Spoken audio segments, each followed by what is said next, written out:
Hi, you've joined me, Khandie here. We're setting up for some headshot sessions with my friend Corinne, who I will link in the bio below. This is going to just show you what gets on. We're not doing the more classic headshot with a white background. We're doing something a little bit more dramatic, shall we say. It's still a clean headshot, but it's going to have a little drama because Corinne's work that she does when she's not a photographer and a videographer is actually paranormal investigation. So we're going to get some shots that are a little bit sort of more dramatic for that role because obviously that goes on TV, and yes, she has her own TV show. So yes, I want to do that. So come along. Softbox on here. I'm not using a small one because I don't want a harsh light. I still want it to be soft. It's going to be feathered, very extreme. The edge of the light is going to be on her.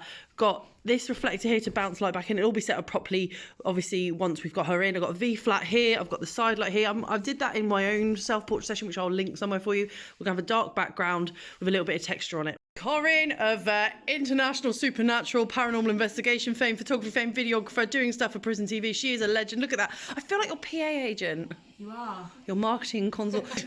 So Corinne's coming to get some glam photo shoot headshots done because where are you going? When's your next seminar? I have a talk at Bovington. All right, look at you. Jail. Not Ghosties. with ghosties. Ghosties. Hello, are you here? So no, because we know we'll get an answer in this building. So we've just got the light here for everything. One thing to note, Corinne has spectacles on, glasses, eye protectors. So when you look, you can see reflections, but that reflection is actually the window behind us. And we have checked by metering that we have no polluting light in here. So no light that interferes with what we've already got.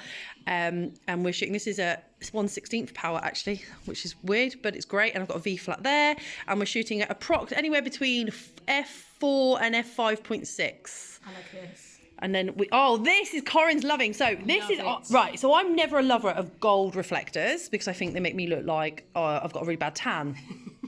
But this one is silver and gold, so it's kind of a warming, but without being too dramatic. And the silver powers over, so I'll show you. It's a better reflector. It's by Lastalite. I'll see if I can find a link for it. On the other side is silver and white, and I think it's a far superior reflector, but that makes me sound like a bougie bitch with loads of money because I know not everyone can afford those because they are pricey. So Worth it though. yeah, worth it, but you could get away with cheaper. That's not gonna get many brand deals, is it? Just here getting Corinne to go through some poses, some silly ones, and just showing you the variety of what you can do to make it more fun and enjoyable for your client. This is straight out of camera, although I did do the lens correction for the lens I was using, and then I put it into Photoshop and did some skin retouch, and then straight after the skin retouch we went straight back into Lightroom so I could do my stylistic choices for the image and present the final one. A quick outfit change, and this is where that strip box really comes into itself because it just carves Corinne out of the background there, which you can see in her slightly shiny outfit because black on black is really hard to do, picks up the highlights in her hair, and we just watch out for glares in those glasses by making sure that we don't see it in the modelling light, which means we won't really see it when we put the flash on to use it. So yeah, some nice poses. Don't forget to like, subscribe, hit that bell button. I'll see you all later.